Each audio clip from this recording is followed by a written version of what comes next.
George W. Bush surfaces. Now, this is a pretty strange story.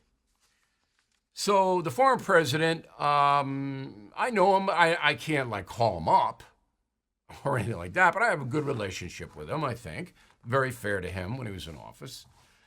He gave a very rare interview. He doesn't talk to the press, and he's smart not to, because they're never going to give him a fair shake. So the German state broadcasting company, Deutsche Welle, Deutsche Welle, or Deutsche Welle, something like that.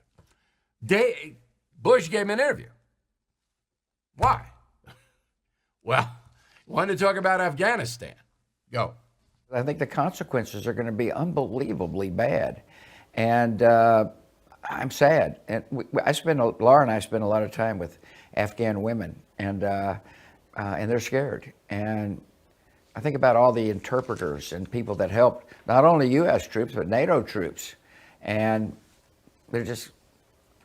It seems like they're just going to be left behind to be slaughtered by these very brutal people, and it breaks my heart. Well, what he says is true, but the solution is what? Now, I've told you if I were the president, I would have left a residual force of 1,000 U.S. military personnel in Bagram Air Force Base to protect people that needed to be protected, but Biden's not going to do that. And Biden knows, they all know, that Afghanistan is going to fall to the Taliban. But whose fault is that? Not America's fault. We spent $2.3 trillion taxpayer dollars trying to give the Afghan people a chance at freedom over a 20-year period. $2.3 trillion.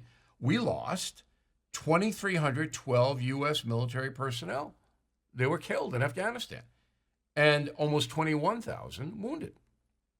Some of them horrifically. Well, that's why we do the independencefund.org, to get them chairs, wheelchairs. So what do you do, President Bush? I mean, okay, 20 years is a long time. The Afghan army, the police forces should be strong enough to repel the Taliban. We're giving them guns. We give them all kinds of support. They still get that. They're not willing to fight. As the South Vietnamese were not. They're going down.